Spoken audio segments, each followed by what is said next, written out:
Hello, everyone. I'm Charlotte. And I'm Dina. Welcome to the Grim Curriculum. Oh, this is it, the last episode in our Danny Rolling series. Yes, and I'm not gonna lie, this came really close to being a four-parter. Honestly, with all the information that's out there, that doesn't surprise me one bit. Yeah, like the sheer amount of court footage that we've gone through for this series is unreal. And that doesn't even include the other sources that we mentioned before. Because, like, I'm not gonna lie, this has been our deepest dive into a series to date. Yeah, and we've heard from quite a few of you in regards to how you feel about this series and Danny himself. And don't worry, we are suffering right along with you. Yeah, we can't stand this guy either. Seriously, we can all bond over the fact that we hate this pile of absolute human sewage. Yeah, we're gonna start a We Hate Danny Club with jackets and everything. And it's kind of interesting to me because, like, last week was absolutely horrific. Mm-hmm. This week's episode is terrible in a completely different way. Honestly, and I mean, like, if his crimes didn't say enough about the kind of person he was, then his actions in court certainly did. Yeah, and so we started this twisted journey off by talking about the childhood of Danny Rolling, and we saw him spend his teenage years as a walking, talking red flag of a human being. We spoke about how his dark hobby of looking into other people's windows led him closer and closer to criminality until finally he ended up assaulting someone. That escalated into him committing other violent crimes, along with the murder of a family in his hometown of Shreveport, Louisiana. And like we mentioned then, we will be talking more about those murders today. Along with all of that, last week we talked about the grisly murders that would earn Danny Rolling the nickname the Gainesville Ripper. I maintain it is some of the hardest stuff that we have ever had to talk about. Like, it's going to be a while until we can say that again. Mm-hmm. Because back when we did our Pee Wee Gaskin series for episodes 6 to 7, we said it was going to be a long time until we covered someone as terrible, and here we are. Yeah, I'm definitely ready to occupy my mind with something other than Danny Rolling for a while after we're done here today, and I know Dina definitely is. Oh my god, anything but him. So we're not going to be doing a recap of the last two episodes. If you feel like you need a refresher, you might want to pause this and listen to both of those again. We know it's been a lot of information so far, but honestly, there is still a lot more to come, and we want to get right into it. We're going to start off today by talking about how the discoveries of the 3 crime scenes happened. We're also going to be going into Danny's arrest and the trial that followed it. And what a trial it was. Whew, so Charlotte and I have been knee-deep in Danny Rolling trial footage for the last few weeks, and I am so ready to watch pretty well anything at this point. We've been messaging each other back and forth, and I know we both have a lot to say here. Yeah, like we mentioned before, this isn't one of those cases where the bad guy gets arrested and it's over. That's right. The trial happened in 1991, and Danny wasn't executed until 2006. So that leaves us with a lot more time for his nonsense. So let's get started and dive into the third and final part of our Danny Rolling series. Are you ready? Oh my god, I am so ready. How about you? Yeah, let's do this. All right, so where did we leave off with Danny? Okay, you know what? I have to say something really quick. Can we just agree on the fact that this dude does not look like a Danny?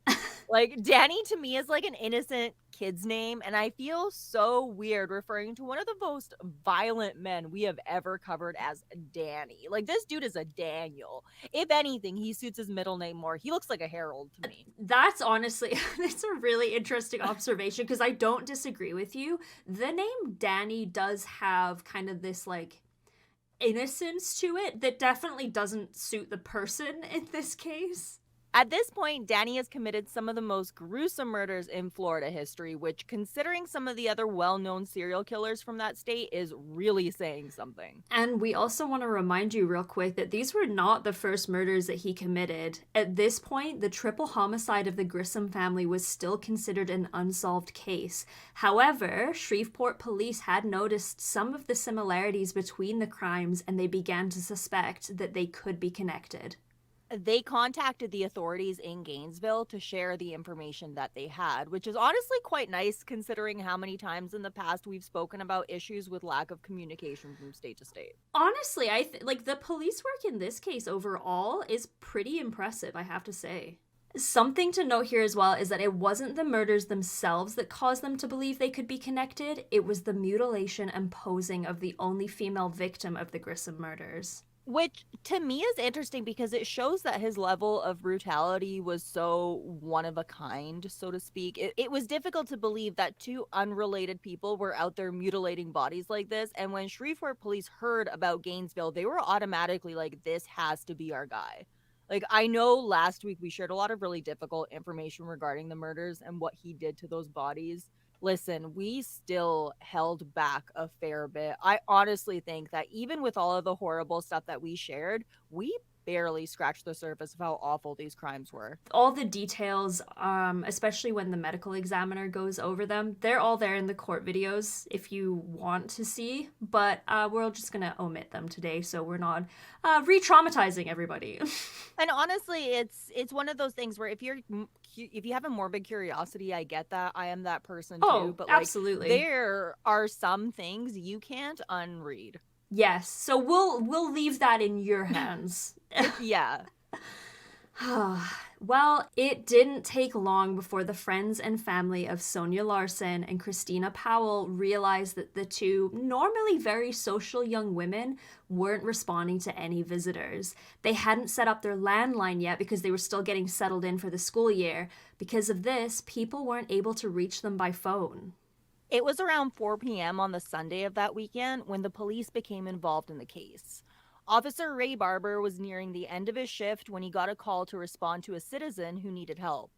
When he arrived at the Williamsburg Village apartments where Sonia and Christina lived, he met a maintenance man who had been called by some worried parents. Essentially, the reason he'd been called was because the parents of Christina Powell hadn't heard from their daughter. She was supposed to call them earlier that weekend to chat about their plans to visit her that Sunday. When she hadn't called, they drove to see her. And God, I can't even imagine how worried they must have been when they couldn't get a hold of her. It's horrible because like they said that yeah, they were somewhat worried, but at this point like they had no reason to believe she was in danger. They thought that maybe she had just gotten busy with like the fun and excitement of being a new college student and that she hadn't had the chance to get her phone set up yet. Upon their arrival, they found a bunch of notes on their door from friends who had tried to visit at various points during that weekend. This caused even more concern. Some of the notes were days old. Why hadn't they seen them? They called the maintenance man to get a key for the apartment so that they could conduct a wellness check, and it was protocol for a police officer to be on the scene whenever this happened. I found it funny that a bunch of the sources said that he didn't want to, and this is a direct quote, take responsibility, so he called the police, and I thought that was so stupid. Like, he called the cops because it was protocol that he had to follow, and honestly, thank goodness that he did, because otherwise he would have been walking the parents into the scene of their daughter's murder. And again, like we're basing this information we have off of court testimony. Like that's what Officer Barber testified to under oath. Yeah, I by no means think that the maintenance guy here is at fault. Like, I mean, obviously there was lots of notes and things and their friends hadn't been able to contact them, but for all the maintenance guy knew, like they didn't want to see their parents. Like, Yeah, so exactly. he can't He's just not. be barging into young girls' apartments because people show up and they're like, yeah, we're their parents. He didn't know that. Absolutely. Backup was called around this time. While he waited for them to arrive, they tried different keys to get into the apartment. They were unable to find the right keys, so eventually, Officer Barber broke a window on the upstairs landing and was able to reach through and unlock the door. As soon as he walked in, he saw the body of Sonia Larson on the bed. He turned away and he told the parents, as well as the maintenance man, to not enter the apartment under any circumstance. And then he went to the apartment to ensure that whoever was responsible for the body being left there was gone. He didn't find the killer there, but he did find the body of Christina Powell, who was left lying nude on the living room floor. At this point, backup arrived and the crime scene was secured. It was incredibly refreshing to get to talk about a case where crime scenes were actually handled properly, because we've talked about so many cases in the past where the crime scene is trampled and picked apart by curious people with zero respect. But in every instance here, the officers knew what to do, and because of that, evidence was able to be properly gathered. I hate how little we see that in the cases that we cover. It's honestly, it's a shame we even have to point it out, really, Yeah. because it shouldn't be something that gets the recognition it does, because it should just automatically happen with every crime scene there is. But as it stands, you're absolutely right. We see the opposite occur all too often. Gary Manning from the Gainesville Police Department arrived on the scene along with the other officers. He was a criminalistics investigator. Officer James Ward was tasked with interviewing Sonia Larson's boyfriend, who had spoken to both women just a few hours prior to when their murders happened. He stated that everything had seemed fine and that he couldn't possibly understand who would do something like this. Neither of the young women had any enemies.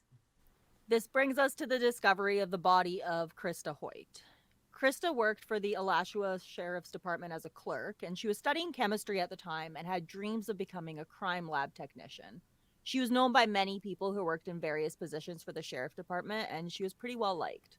Her absence at work was noticed very quickly. She took her job seriously and was not one to ever be late, let alone miss a shift. Deputy Keith O'Hara was called by dispatch to check on her and made his way to her apartment on the 27th. When he arrived on the scene, it was dark. He knocked on her door, but there was no response. He then went to look for the building manager, a man who we mentioned last week named Albert Hoover. Albert, who lived just a few doors down, had already heard the knocking at her door. The two walked back around, and Albert noticed that the gate was unlatched again. If you remember last week, we talked about him and Krista chatting about the gate being left open and him advising her to keep it closed. And this may not seem like much, but it was enough to cause concern for Albert. He mentioned in court that this gate was hardly ever unlatched, and the fact that it happened twice so close together worried him. Once they made their way to the apartment, Deputy O'Hara saw that there was a large window along the door. The blinds were shut, other than a small section along the bottom which had been disturbed, and he was able to look through it. He got down on his hands and knees and looked through. He got up right away and told Albert Hoover to go back into his apartment, lock the door, and wait there. He had seen a nude body propped up on the bed. He called for backup. And I want to point out something from the court tapes really quickly. We spoke about how Danny went out of his way to make sure that the crime scenes would essentially scar whoever found them for life. Like, he made sure of that, especially with this one. He left her goddamn head on a bookshelf. Yeah, he sure did.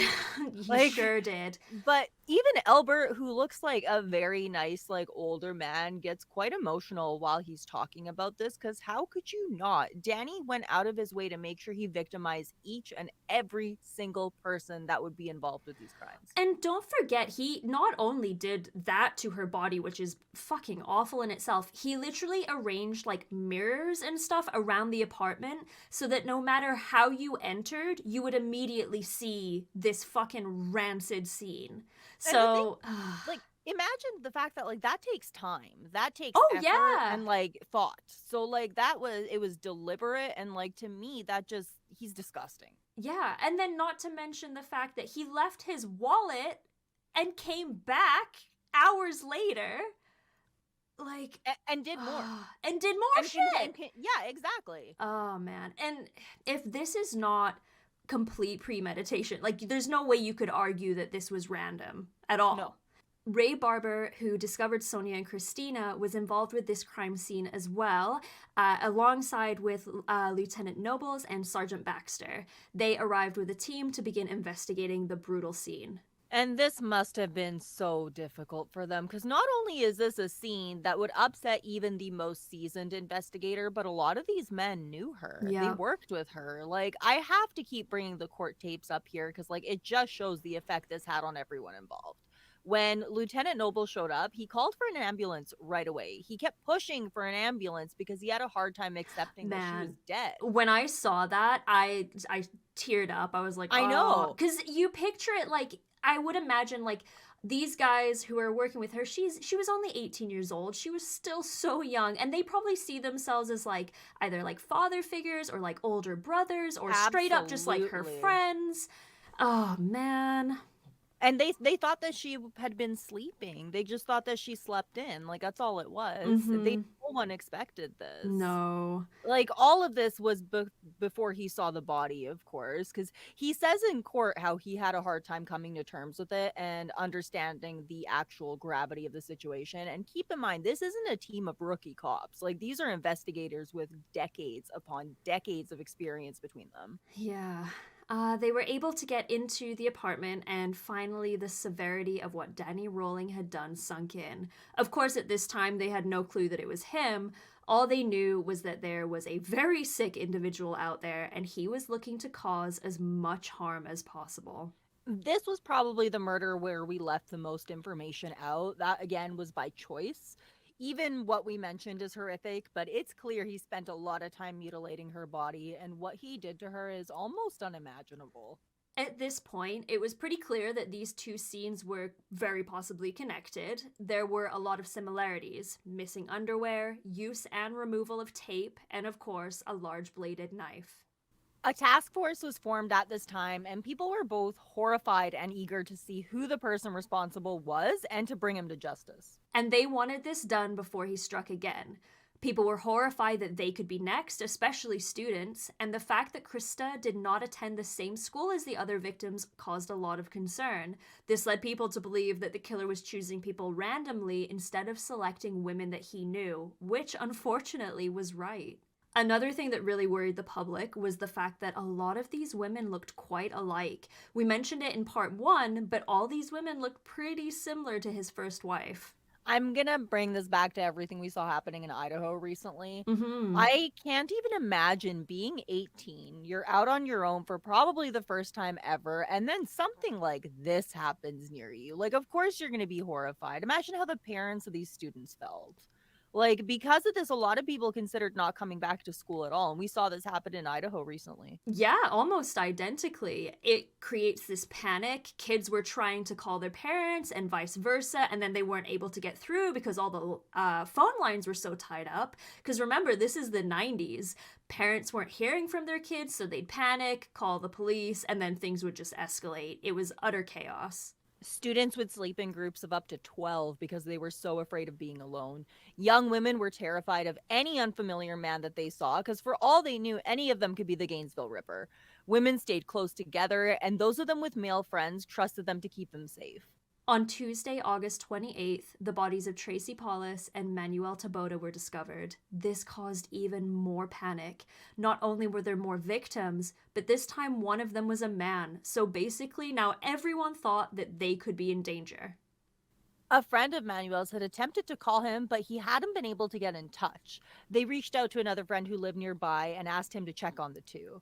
Tommy Carroll arrived at the apartment and spoke with the building manager, who agreed to let him in. The manager unlocked the door using a master key he had, and right away he saw what had happened. Tracy was lying naked on the floor between the two bedrooms, and this is something really interesting to note. Oh, this bothered me a lot. Yeah, so he said he saw her body and then saw a dark bag. He closed the door and locked it immediately so that they could call the police. When the police showed up and the door was opened again, the bag was gone. So, who moved the bag? There were theories that Danny was maybe still in the apartment and that he snuck out without anyone seeing him, but this is something about the case that really doesn't give us a clear answer. Yeah, I don't like that at all, because if Mm-mm. Danny was still in that apartment, they could have just been another victim of Danny's, because if he'd have continued into the apartment, like, I don't know if Danny would have actually been ballsy enough to go toe-to-toe with another man entering the scene unexpectedly. So either way, the outcome there could have been very different. There was evidence that the killer had stopped what he was doing before he wanted to. Tracy was found with a towel under her hips and her hair was still wet. Someone had attempted to clean her body but was possibly unable to finish. So neither of these bodies were mutilated, which also led the investigators to believe that the killer had again been interrupted.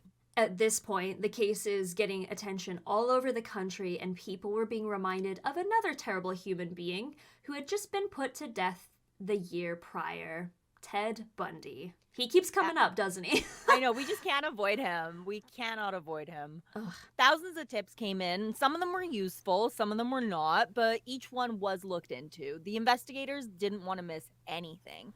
They noticed soon that one name kept coming up. However, it wasn't Danny Rolling, and this is honestly just wild. Danny Rolling could have almost gotten away with this.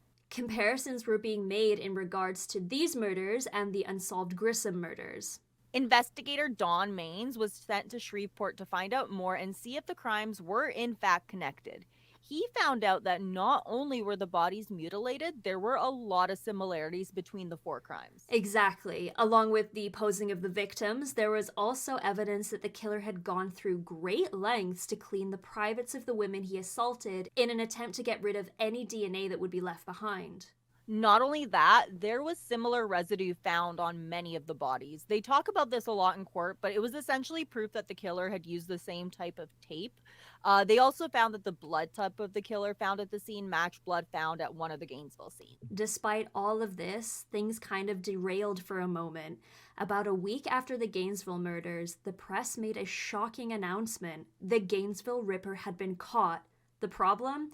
They hadn't caught Danny Rolling. Instead, they arrested an 18-year-old man named Edward Humphrey. And this entire thing must have been such a nightmare. Clearly, we now know that Edward was not the man they were looking for. However, that doesn't mean that the police didn't think that he made a very convincing suspect. And we just want to very quickly share with you the team that was put together to collect evidence from potential suspects called themselves, the Tubes and Pubes Squad. So that's fun. The suspect list had grown to over 600 names, and it was their job to contact each suspect, interview them, ask them if they'd be willing to give police a DNA sample so that they could be excluded from the suspect list. Edward was high up on that list. Edward had a history of mental health related outbursts, and unfortunately, some of them had been violent. It also appeared that he may have been spotted in the area around the time of one of the murders. He was kind of known in the area as being somewhat of a strange man, and people who had seen him during his lower points believed that he could have been capable of the murders. Unfortunately for Edward, so did the police. During that summer, people had filed various complaints about him in the same building that Tracy and Manuel had lived. It was reported that he had fought with his roommates and they kicked him out. His roommates also said that he would often sleepwalk and end up in their rooms and made various complaints about him being creepy. Apparently, when they tried to kick him out, he refused to leave and they had to call management to remove him from the premises. He got angry at them and he threw a chair when they showed up. This hadn't been the first time that people had complained about him. Prior to this, he lived in an apartment complex nearby. He was kicked out of there when people complained about him walking into their apartments and refusing to leave. Can we just make this yet another reminder to lock your damn doors? When they finally got him to leave, they were shocked to find him still peering through their windows watching them. In early August, he was violent towards his grandmother, who moved in with him for a little bit while they were looking for an apartment. And at one point, he showed up at a frat house and he pulled a small knife on someone when they wouldn't let him in. He was known to go into local coffee shops and talk loudly and openly about murdering women. He once told a local bank employee that he had knives at home that could flay the skin off of her body. So, some pretty big red flags there for sure. Okay, so this is a guy who we know had some mental health issues that clearly weren't being dealt with properly. He was also violent and he had a pretty concerning history. He clearly wasn't the best guy in the world, but at the end of the day, the police didn't really have much to go off of. They actually had him locked away with very little evidence while they attempted to build a case around him.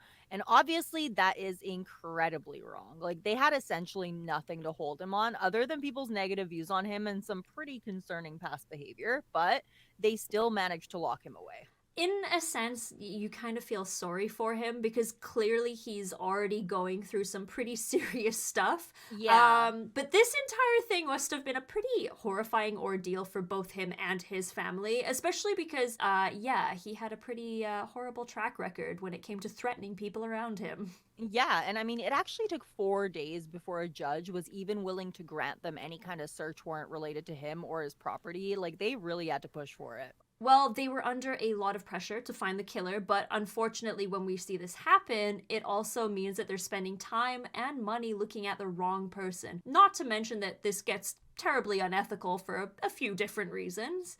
It didn't help that once they caught him, the killings coincidentally stopped. They assumed that this meant they had caught the killer. Unfortunately, it just meant that Danny was undergoing what is referred to as a cooling off period, similar to how he took time after the Grissom murders. Exactly. We see this a lot where a serial killer will commit their crimes and then they get whatever it is they wanted out of it. And this keeps them satisfied for a bit of time, but it often ends up with them either killing again or getting caught. Sometimes these cooling off periods can be weeks, months, or in the case of BTK, decades. This is probably kind of off topic and involves us completely guessing, but Charlotte, do you think that if they hadn't caught him that he would have killed again? Oh, absolutely. Yeah, for sure. Like, no doubt about it. I think when the behavior of the killer is escalated over time, like it did for Danny, like first with the peeping and hurting animals, then murdering human beings and brutalizing them, I don't think you can just stop after that. I think, if anything, it's going to continue to escalate until the person is caught or killed. Yeah, I completely agree with you. Like, for me, just based off of his attitude towards the murders, we find out about all of that in court and even afterwards. Like, this man had zero empathy, like, zero. If it didn't directly involve hurting him, he didn't care. And along with that, he had no impulse control, and that makes for a really dangerous combination. Absolutely, because I mean, every time he's rejected or has a bad day, he immediately takes it out on those around him. And through nearly all faults of his own, Danny has a lot of bad days. We will remind all of you that oftentimes just losing a job would set him off enough to violently assault someone or even murder them. Like, to me, that says this is someone who clearly shouldn't be allowed in society. Agreed. The only reason Edward was cleared in the end was because they actually caught Danny and he confessed. Thank goodness, because, like, if they hadn't caught Danny, I wonder if this would have become one of those cases where a desperation to see the bad guy caught results in the wrong person being convicted. Mm-hmm. Because, like, unfortunately that happens. Oh, all the time. Yeah, like, and I mean, Edward Humphrey, he was clearly no Boy Scout, but he wasn't a serial killer either. Like we mentioned earlier, Don Maines had gone to Shreveport to investigate the connection between the Grissom murders and the Gainesville murders. Around this time, a woman named Cindy Jurachik called in a tip about a man she had met at church. She heard about the Gainesville crimes and told them about how her husband stopped hanging out with a man that he knew because he, quote unquote, stuck knives in people. That man, Danny Rolling. Apparently, she suspected him for a little while, to the point where it began to completely haunt her. She was losing sleep over it, but still she had her doubts and had a hard time believing that a man she had met at church could be capable of something so terrible. And to me, it's hard to blame her because we've talked about it again and again. This man is a chameleon. If he only wanted you to see the church-going Southern gentleman side of him, he would make sure that you did. Like, very few people saw the real him. Police looked into this and found that Danny Rolling had a history of criminal offenses, including armed robbery. They also found out that a bank robbery had occurred on the day of Krista Hoyt's murder. That's right, and not to mention, a few days prior, 2 men had been chased by a police officer. One of them, a fellow by the name of Tony Danzy, was apprehended and told the police that the man he was with was named Mike. And if you recall, Danny had been actively using Michael Kennedy Jr.'s identity at this time. They didn't catch Mike, but they did find a number of items at a campsite that were locked away as evidence. Amongst them was a bag of cash that had been stained with pink dye. This is actually kind of funny to me because, like, Danny apparently robbed this bank and he made them promise that the cash didn't have a dye pack in it that was going to explode. And they were like, yeah, definitely, it doesn't. Oh, for sure, Danny, yeah, we promise.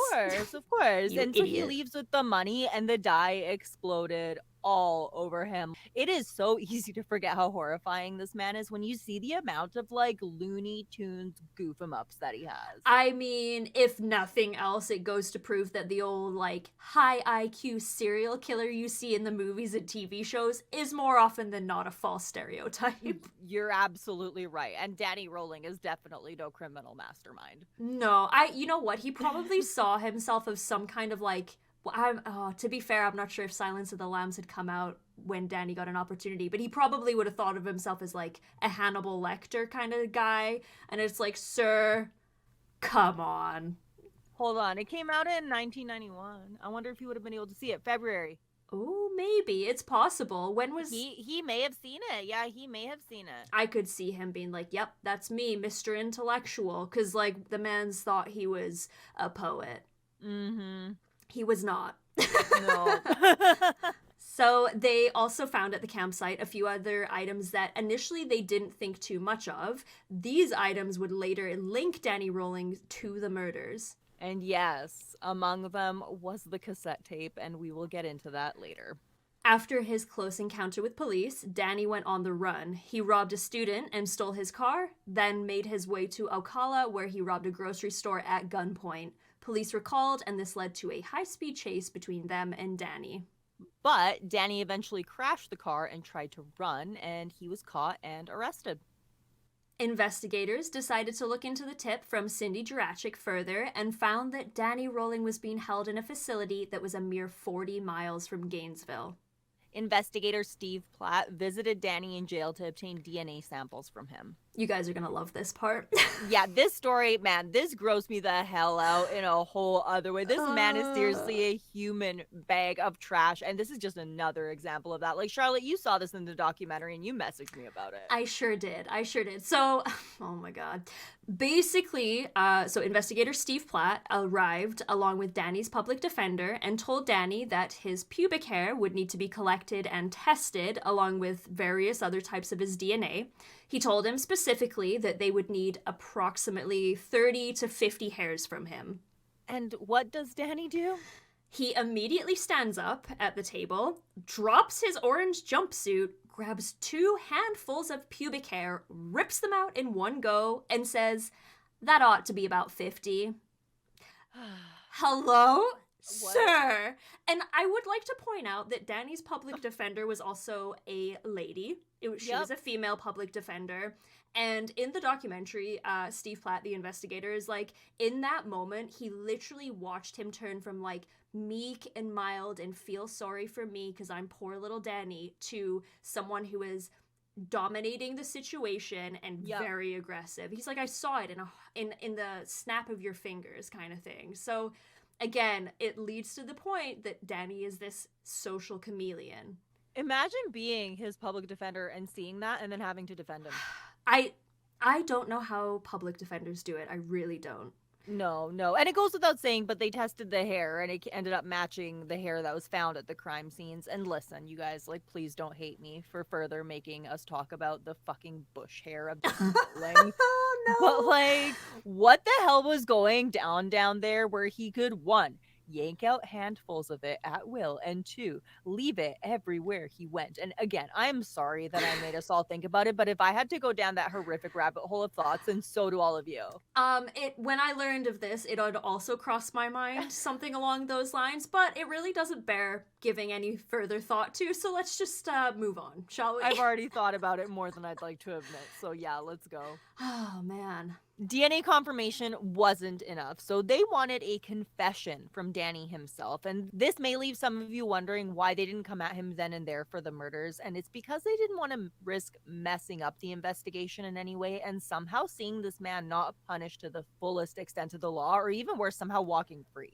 In prison, it became very apparent that Danny Rolling had a big mouth. Numerous inmates reported him bragging about the crimes and overall just trying to make himself look like a tough guy. It seemed that he wasn't exactly unhappy about the attention that he was getting. And it seemed pretty obvious that he had absolutely no regrets when it came to what he had done.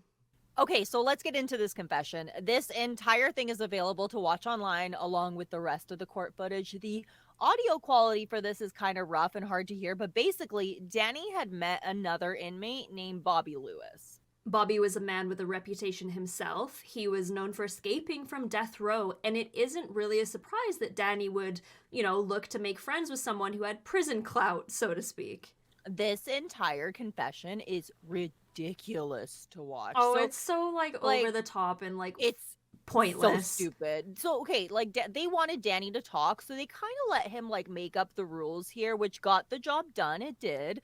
But it just goes to show how big of a diva he really is. So, he refused to talk directly, but he asked that investigators ask Bobby Lewis, who would ask Danny, who would answer, and then Bobby would answer on his behalf. And they're in the same room. They're sitting across the table from each other. They're sitting at the same table. Yeah. And when they begin, they are basically explaining how this is going to go over, and you can hear in their voices that they are fed up at this point, and they're doing this just because they have to. In an attempt to explain why he did what he did, Danny had this to say. I let my guard down. I let the evil in, and the evil just took over. And it was like when the sun would go down, I couldn't resist it. It just pulled me like a tidal wave. And in the day when the morning would come up, it was just like I would hate myself. And I was like, my God, what have I become? And when it came to his views on the quote unquote evil in him, Danny had this to say.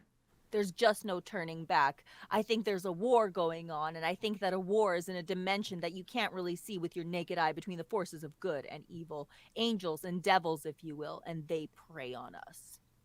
So goddamn And dramatic. this isn't a Danny accent, because like now I hear everything in a stupid fucking voice, and they prey on us. And they prey Like I on just us. Yeah, they prey on us. get Like out of I just here. ah. Just keep that shit to yourself, Danny. No one cares. You're a moron. And you know what the other thing too is, like, keep in mind, like, this sounds like bullshit to you all right now, I would assume, and I'm probably right. But like they had to hear him like whisper this, Oh and then yeah. like you know what I mean? Like they had to basically play like telephone to get this out of him. So it isn't even like, oh my God, it's this is a mess. No kidding. And I can imagine that.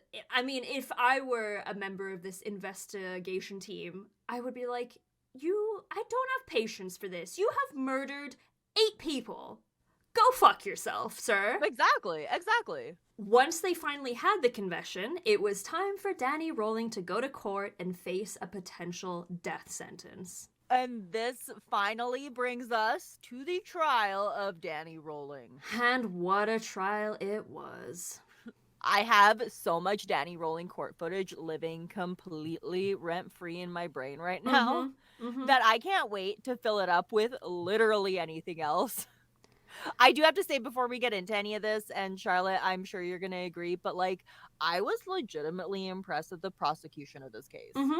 Like they had fantastic witnesses. They interviewed a lot of like the big players in the investigation as well, which was like interesting to see because they were all really experienced and they were overall just really good witnesses. I felt that from early on they had a solid case. Like I love this kind of stuff, so to me it was a lot, and I mean a lot of information, but it was fascinating to see how they put everything together. Yeah, because we have the video footage of the entire trial, like days and days of footage, basically. And it gives you kind of a unique way to learn a lot about the case, which is really cool. And I think as well, especially for me, it gives you a more realistic perspective on how an actual trial works versus kind of like what you see in the movies and on TV. Like obviously movies and TV, they have to come from at least a little bit of realism when it comes to this sort of stuff. And I mean, like people talk about like My Cousin Vinny, which is an excellent movie, being like the best representation of how a court case goes. But yeah, because of the rules in Florida, everything is out there for you to see if you want to watch all hundreds of hours of it. It's a lot. It's a lot, but it's interesting. I mean, no doubt it's interesting. Yeah. At this point, Danny had confessed to all the crimes. The trial wasn't to prove whether or not he was guilty, but to determine what the correct punishment was going to be. So the prosecution was trying to push for the death penalty, while the defense was hoping for a life sentence. The lead defense attorney said that they were asking for a sentence that puts Mr. Rolling in a cell to close the door, you take the key, you lock it, you throw the key away. That's what we're asking for. And the goal was to allow the Almighty to decide when he dies rather than the state of Florida. So they all agreed that he had done it and that he needed to be punished. The defense basically just wanted to show that due to his upbringing that he did not deserve to die for what he had done. The defense talked in great detail about James Rolling's hatred towards his son and the abuse that Claudia and Danny endured. And they also spoke about the great deal of rejection that he dealt with from an early age and how it impacted him. They also spoke about Danny's brother Kevin Rolling and the abuse he endured. However, they didn't go into great detail here.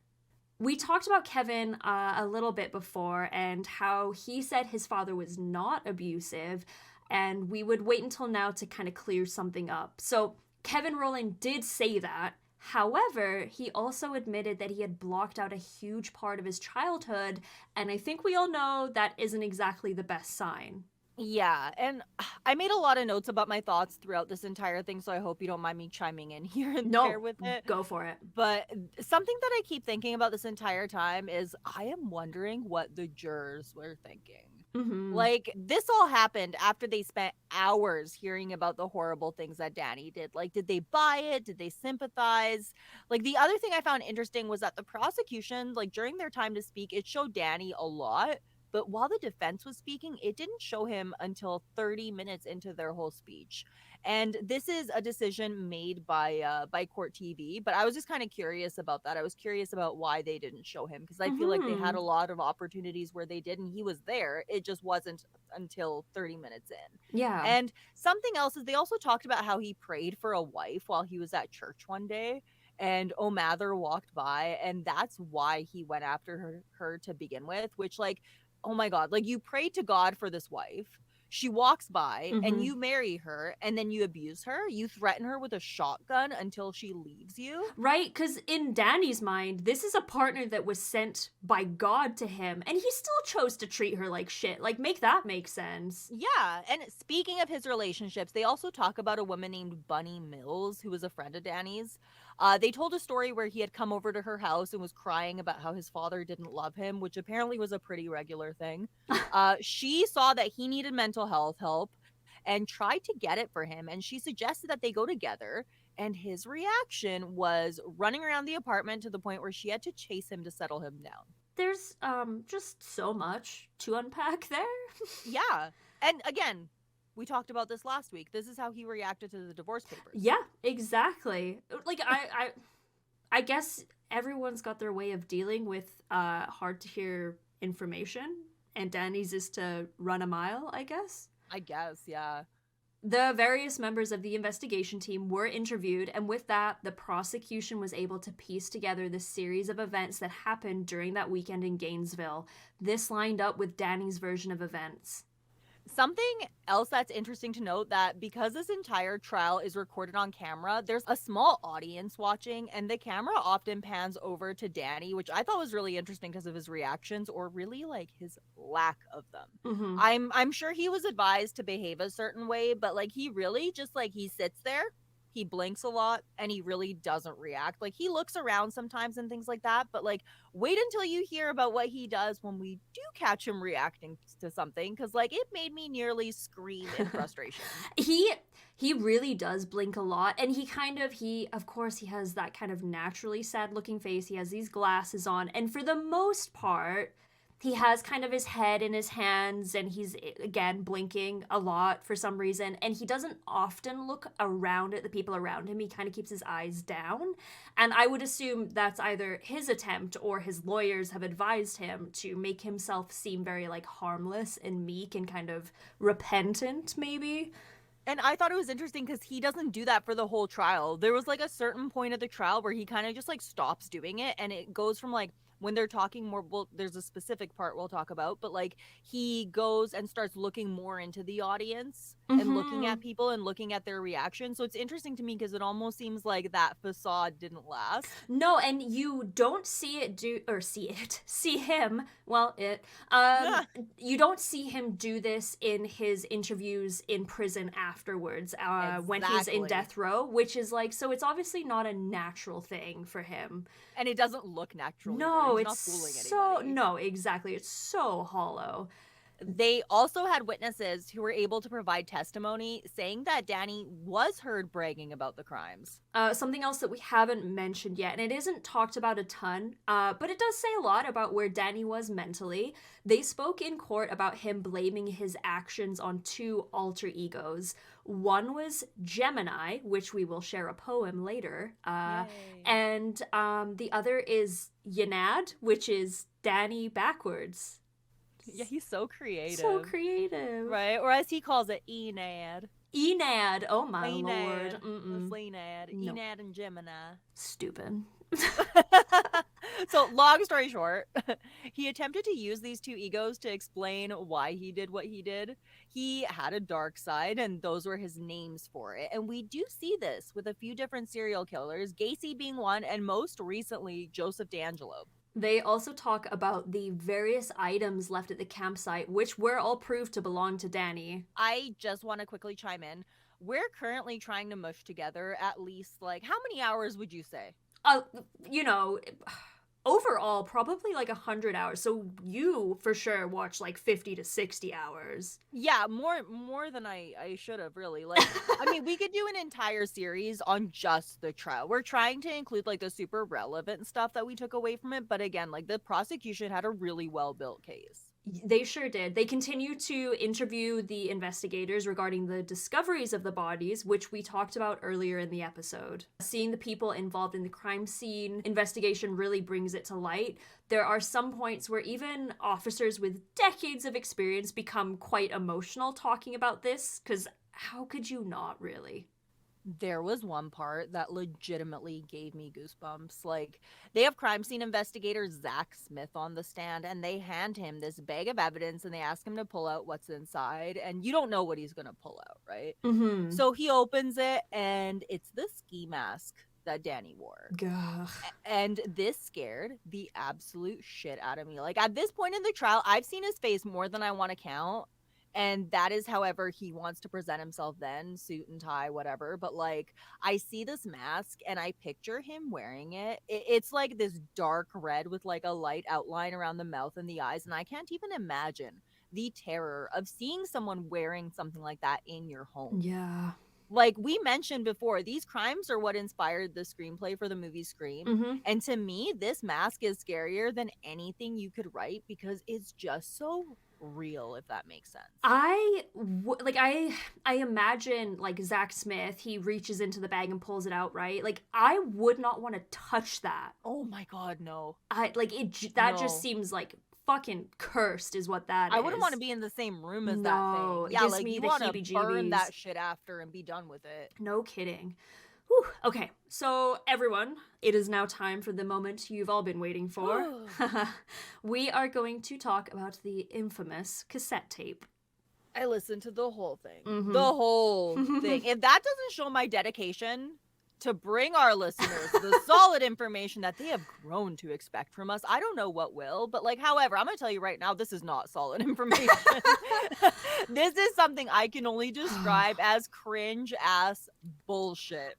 All I can say is that the entire thing gave me severe secondhand embarrassment. Like, oh my god. So the tape starts off on a high note with Danny saying he is, and I quote, in the woods with the stars for a blanket. And then he goes on to apologize to his parents and his brother for what he's about to do, and he cries a lot during all of this. And just to clarify, we aren't making fun of him for showing emotions or anything like that. We're making fun of him because this is a load of fucking garbage, and you'll see why soon enough. He says a lot of kind words to his mother, and he asks her to not blame herself, saying, I don't believe it's anybody's fault. It's just the way things happen sometimes. and there's something that he says too in the tapes that I don't know why it got with me. He's like talking to her and he's like, and no one cooks better than you, sugar. Yes! And it's like, what the fuck does that have to do with anything? I'm like, what are you talking about? Like, I'm gonna apologize here and now, but like, I have so much I have to get off my chest when it comes to this tape. It's so atrocious. Oh the my audacity, man. I can't with it.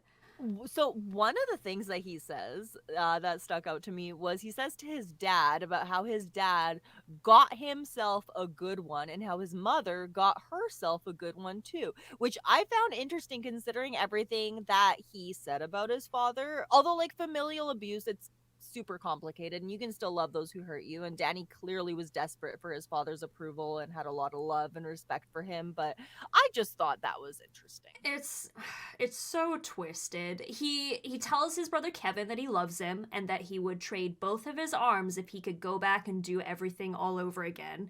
We'll point out that this cassette tape is all before he actually committed the Gainesville crimes. It's really fucking frustrating to listen to. I think I said something similar before, but like, how can you pre-apologize for all the heinous shit you know you're about to commit? Like, oh, sorry in advance for brutally slaying college students. Like, Obviously Danny made the full confession, but if this doesn't prove that everything was premeditated, like, I don't know what will. He's literally screaming it in your face. And this is actually the first time that we see him get emotional in court. Oh yeah, so remind us, what does he do? He starts to sing. He says in the tape, and I quote, "Now I'm gonna sing every song I ever wrote." Oh my god. So yeah, okay, I listened to all of it. It's interesting. The entire time, again, I was wondering what the jury was thinking about while they're listening to this because they had a written transcript of it. I was jealous of that because you can only find the lyrics to like one or two of the songs.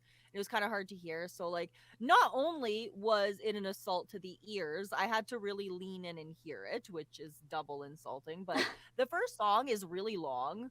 It reminds me of House of the Rising Sun. So my notes say this is literally the longest song I've ever heard in my life. He hits some sick high notes at the end though. I think there was a time when I was listening and I was like, okay, I'm just gonna try to like skip ahead to get to like the talking points rather than the singing points. And I kept skipping ahead and like I had to keep going back because I thought I had missed it because the songs just kept going on and on. Like there's 11 songs.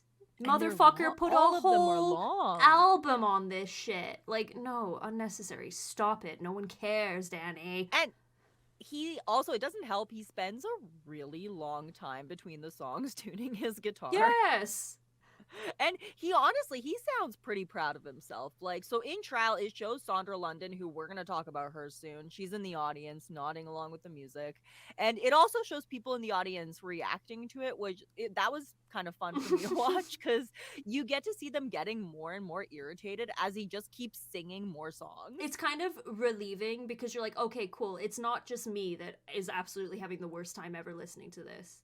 Exactly. Yeah. Like there's a guy, he's shaking his head in disbelief. There's people that are like laughing to themselves. And my personal favorite, there are two older women who are sitting next to each other.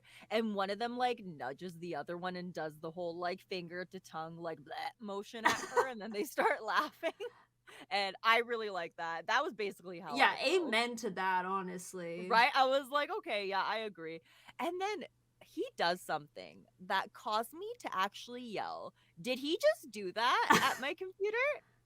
So, okay, during song 4 titled I Need a Job, Okay. the camera it pans to Danny and you see him trying to get the attention of someone and he does the little like turn it up motion with his hands and mouths, "Can you turn it up a bit?" and shrugs and smiles kind of apologetically. I'm going to repeat myself so you can all sit with that for a second. Like he does the turn up thing and goes, "Can you turn it up a bit?" and just kind of like, huh? I just.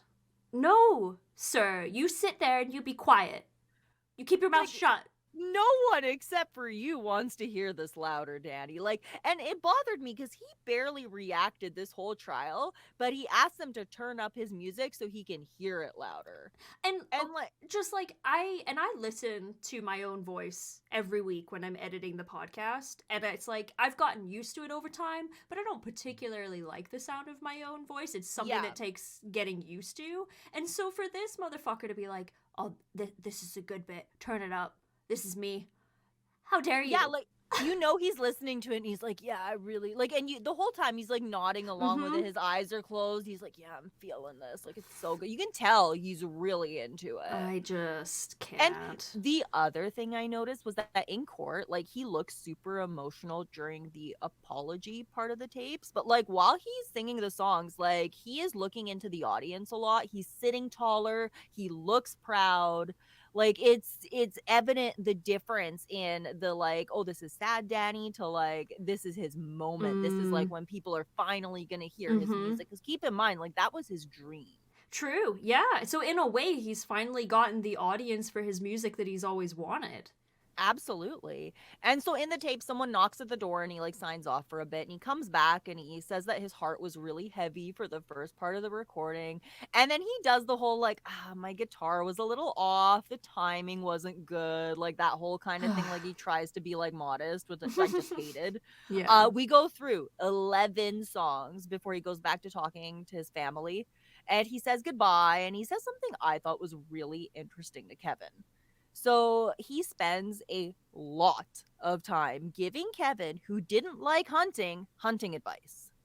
He gives him advice on wearing camo and aiming for the lungs when you kill a deer, and he goes into great detail about how to make sure a deer properly dies, which I found so morbid considering his actions. He also admits, like, he admits Kevin doesn't want to hunt, no matter how badly Danny tried to get him into it. And, like, It, he it, gifted him a bow. He talks about that. it Like, makes you wonder if, like, deer is subtext for human being at this point. Like, right? It was so weird because he just, like, goes, it's like, you're talking about you're gonna like go ahead and kill all these people, and then you basically give a lesson in how to like shoot a deer, chase it down, and then like stab it in the lungs. yeah, it's weird Like, and what? inappropriate. Like, it was so bizarre. Like, and then as we said before, he ends the tape saying he has something he needs to go do, and that's the tape. It sure is. And as you guys know, like, we've had some thoughts about it.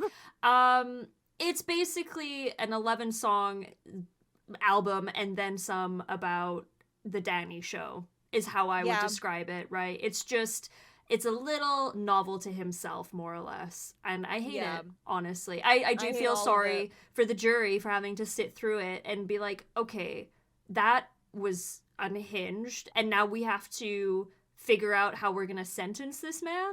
Yeah, and I think that some of the family members of the victims and friends of the victims were in the audience for it. Oh my And that god. to me, like, I can't even imagine having to hear that. And like, you could see it all on everyone's faces. It was. I'm just glad that no one heard this and was like, "This is good," except for Sandra, which we'll get into that Yeah, later. Sandra's a whole other cup of tea. Yeah, so the rest of the trial goes over things like his prison interviews that he did.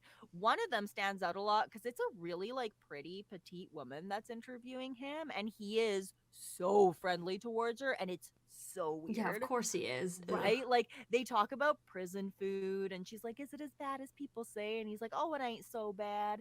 And then she starts asking him if he gets like Cajun food there and he says no. And it was just really, really weird. He refuses to talk about the murders, and then when she pushes for it towards the end, he smiles very nicely at her and then hands her back the mic and says, "God bless you, honey. Y'all have a good day."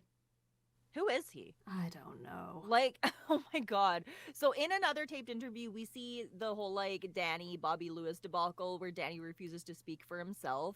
And he does, however, complain about how his cell was gone through and how COs didn't like him and how they ruined a Valentine's Day card that he was working on. And he seems more upset to me about the card than he did about the murders. I'm not going to lie. You're probably like right on the nose with that. Of course he is. They had another inmate, a man named Russell Benstead, who also helped Danny with his confession. He spoke about how Danny cried a lot during his first night in prison and how he was upset that people were bothering him. He said that God had forgiven him and they should too, to which Russell responded, God may have forgiven you, but the people of Florida and Gainesville haven't. he said all of that to him, but also shared some intimate details about the victims and his personal preferences regarding them that we won't share out of respect for the victims. It goes without saying, Danny Rowling really wasn't showing any remorse, and people knew it. It certainly seemed like the jury did too. They also shared a poem that Danny wrote about his alter ego, which Charlotte is going to read for you right now. Okay, so it's poem titled Gemini. The moan, the groan, the silver moon shone. Whisper the pride, dead leaves fly. Through the haze it smells your fears, then it appears, your nightmare come to life. A maniac with a knife. The moan, the groan, the silver moon shone. Dead leaves fly, tonight in the arms of Gemini. A captured butterfly will die, burned red with fever, then turn gold forever. Forever, my dear, no more pain, no more fear. Close your eyes, my dear, and sleep. The moan, the groan, the silver moon shone. Into the night comes Gemini, and tonight you die. By Danny Rowling. Boo. Boo indeed. It's bad enough that he's a murdering piece of shit, but the fact that he is so pretentious about it makes it all so much worse. He's like the worst hipster that you could possibly imagine. He tries to be all poetic and well spoken, probably thinks of himself as an intellectual romantic when we all know he's one of the foulest creatures to walk the earth. Oh my god, you could not be more right. Ugh. O'Mather also testified, like we mentioned before, and she spoke about how James Rowling helped them out, but also admitted that she, like Kevin, may have blocked certain things out. For a sec, we need something a little more positive here, so Yeah. we're just gonna share what happened later to O'Mather. She remarried shortly after all of this and went on to live a very happy life. This woman deserves good things after all that she went through. One of the prosecutors said, She literally does not have bad feelings towards Danny Rowling. She's gone on to have a happy marriage and a happy house. her new husband ended up raising her daughter that she had had with Danny, and she considers the other man to be her father. The two ended up living a good life without Danny, and at least we have that to look at as somewhat of a happy ending here. Absolutely. Like, at least there's that. Honestly, I'm glad because they deserved good things. Oh, Mather is honestly lucky that she wasn't one of his first victims, I think, at this point. I think that like, the fact that she left as quick as she did saved her life. I stand by that. Absolutely. Because, like, when you look at her and then you look at the victims look like younger versions of her. Yeah, there's definitely some similarities. Most of the victims, anyway, Yeah, with the obviously, exception of Manuel. Mr. Tabota, But yes, obviously. yeah, I have to just say, I don't believe in the death penalty. We've talked about this before. I don't think we need to go into great detail, but I don't. However, if it does exist in certain places, I think it exists for people like Danny, who without a doubt have no remorse for their actions and shouldn't be allowed to live in society. Like, there was no saving this man. They had recorded tapes from various family members played for the jury, begging to spare his life. The majority of them said that only God could punish him, but his brother Kevin Rowling did say that he could beg for mercy, but that it probably wouldn't make a difference. Before he was sentenced, Danny was allowed to make a statement.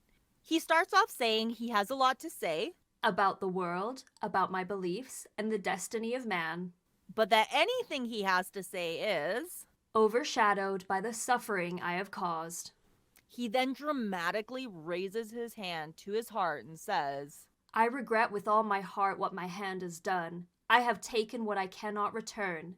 If only I could bend back the hands on that ageless clock and change the past. Ah, but alas, I am not the keeper of time, only a small part of history and the legacy of mankind's fall from grace. I'm sorry, Your Honor. When I saw him say this in the court video, I literally jumped up from my chair at my desk because I was so fucking mad. He stands there behind the podium almost like he's preaching to the audience. Like, I realize that part of the process of the trial is that he's allowed to make a statement, but I don't think he should be. He should have to sit in silence for the rest of his miserable existence because nothing he has to say at this point is of any value to anybody, and I will stand by that. and again, it goes without saying, Danny Rowling was sentenced to death for the murders despite the efforts of the defense. While on death row, Danny Rowling worked together with the, and I say this with the highest amount of sarcasm, lovely woman named Sandra London to write a book named The Making of a Serial Killer. He also drew several drawings, which were sold as murderabilia. Let's talk about Sandra London, shall we? We gotta. Yeah. First, we want to clarify something. They didn't get married legally. They were just engaged. But who is this woman? Because true crime fans may recognize that name. She is known as a very controversial true crime writer for the fact that she has dated not one, but two serial killers while they were in prison for their crimes. She actually left her current serial killer boyfriend at the time for Danny. We could honestly do a whole episode on just her and her history with notorious men. Mm-hmm. Her and Danny's book regarding the crimes were considered a huge insult by the victims' families, which is fair. We wanted to share some quotes from an article about Sandra that was released by The Sun back in January of 2022, and please get ready for this. In her 1993 book, Knocking on Joe, London went into further detail of her physiological reactions to Rowling, remembering him as a gorgeous hunk and a dangerous pussycat. I approached my meeting with Danny thinking I was prepared for anything, but there was one thing I was not prepared for. I had no idea what a fine-looking man he is today. An excerpt of the book reads, Instead of the broken and dejected loser I'd seen on TV, standing before my hungry eyes was one gorgeous hunk of a man. Uh, she goes on. She goes on. I'm sorry, folks, but it's the truth. My maximum man stands an imposing 6'2" with muscles out to here. His color is bright, his youthful skin is glowing, his hazel eyes are clear, and so is his head. There's a shoe for every foot. Her foot needs therapy. Oh my god. Like, you're saying this, and I'm seeing Danny is like, are you talking about him? Are you sure you're talking about Danny, Sandra? My girl, are you blind? Like, I'm gonna say I have horrific eyesight, and I rely on my glasses, and I can't see in front of my face without them. But like, are you seeing him? Hello, ma'am? And about Sandra. Oh yeah, Danny wrote. Oh my god. Okay. Sandra runs as deep as the Amazon River, and just as wild. Oh my god. Fuck. She is an extremely exciting woman. My feelings for her are my feelings. Just the mention of her name sends my heart racing to her. She is without a doubt my soulmate, and I thank God above for sending her my way. What drugs are these people on? Can you imagine? And like, I'm sure these feelings are legitimate. I'm not gonna deny that. Like, I'm sure they were super into each other, but like, really, folks? Really? This is where we're going for our mates? Well, like, I guess. I mean, like, she was eventually banned from visiting him. But she was still able to gather the rights to his writing and his art, many of which were sold on. Interesting. Yeah, she was also a constant presence during his trials and was always there to show support for him. I can't even imagine being the family of the victims and seeing her in court lusting over him. And you see it in the court. Like, you see it, especially when they're playing his music. It's fucking obscene, honestly. She's sitting there and you can tell, like, she's... I don't want to be obscene, but she's into it. Yeah. Ugh. Danny Rolling was executed on October 25th, despite many efforts to appeal his sentence. His last meal consisted of a lobster tail, shrimp, a baked potato, strawberry cheesecake, and sweet tea. During this time, he finally confessed to the killing of the Grissom family, saying, "In order to fulfill all things that no stone be unturned, hereby I make a formal written statement concerning the murders of Julie, Tom, and Sean Grissom in my hometown of Shreveport, Louisiana. Hal Carter, Julie Grissom's former fiance, is 100% innocent, totally pure of that crime. I and I alone am guilty. It was my hand that took those precious lights out of this old dark world. With all my heart and soul would I bring them back. Being a native son of Shreveport, I can only offer this confession of deep felt remorse over the loss of such fine, outstanding souls. Have wept an ocean of tears, by which mournful doth float upon a sea of regret." Again, I appreciate that he confessed to their murders in the end, because it must have been a bittersweet relief to the family members of the Grissoms. But could, again, you knock it off with the pretentiousness, sir? You know what my problem with him is? Amongst many things. Amongst many things. Every time he opens his mouth, he sounds like his mouth is falling down the fucking stairs. That is one way to put it. It is just, like, even just reading that, I just read those words, and to me, that's not even words. No, and the thing is, we all know how hollow and stupid and not at all genuine it is. And so it's like every time he opens its mouth, it's just more insult to injury. And that's just it. Like, if this was just like some dude that may be not the best poet and is writing poetry, like, by all means, make your art, even if it's not that great. Go for it. Obviously. But like, this is like the soulless contemplations of a man who thinks he is smarter than he is. Yeah, that's exactly it. But the case for the Grissoms was no longer unsolved, and the man, if you can even call him a man, responsible for the deaths of their loved ones was going to be put to death.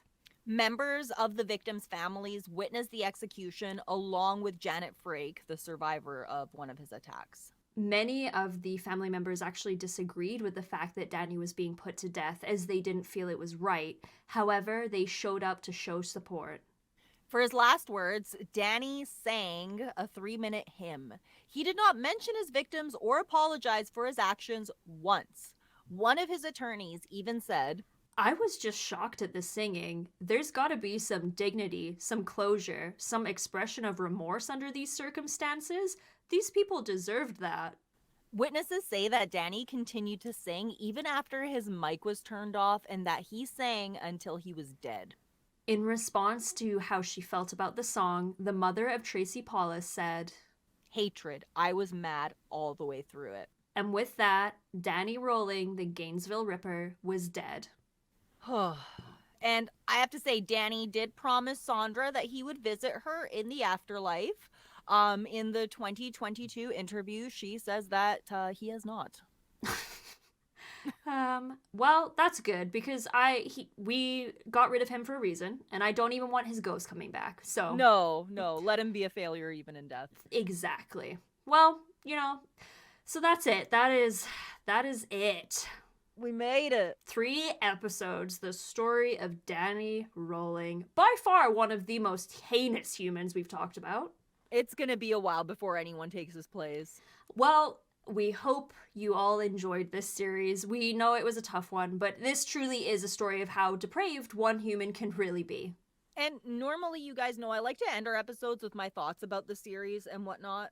I have no thoughts here. I have spent the last month thinking about Danny Rolling, and I am so ready to wash my hands of this and move on to our next topic, which, by the way, is also pretty rough. Well, I think throughout the last 3 episodes, we have made our opinions on Danny very fucking clear. Yeah. All I will say is that I'm glad he was brought to justice in the end.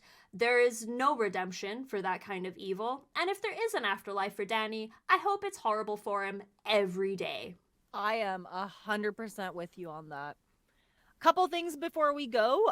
We are accepting submissions for another Paranormal Listener Tales episode. So if you've experienced something that you just can't explain, we want to hear it. Ghosts, aliens, cryptid stories, email us at thegrimcurriculum@gmail.com. And we also want to thank everyone on our Patreon. We're going to be doing a reaction to the Danny Rolling sentencing this week as a behind-the-scenes video, so that should be pretty fun. We want to thank everyone on our Grim VIP tier and up. Big thank you to Pink Flamingo 20, Lisa, Brian, Hillary, and Mudkip. Make sure you don't miss out on the Grim Curriculum news by following us on Instagram at The Grim Curriculum and Grim Curriculum on Twitter. We are also on TikTok and Facebook, and on TikTok we put the little teasers to the episodes, so if you want to get a quick peek at what's going on this week, you can see it there. I do throw them up on all the other socials too, but that's where we put them on TikTok, so you can look us up. Little sneak peek. Yeah, I do too. Yeah. We are also available on most podcast platforms, as you know, and if you have an opportunity to like, comment, rate, whatever, on whatever platform you're listening on, please do it. We would appreciate that. Yeah, you can also find us individually on social media. We're going to link our personal socials down below, along with the other fun links we have going on. Thanks for listening. This has been The Grim Curriculum. Anthrax is named for the ancient Greek word for coal because of the characteristic black skin lesions developed by people with cutaneous anthrax infection. So now that's something you know. Yummy. Yeah. Bye. Bye.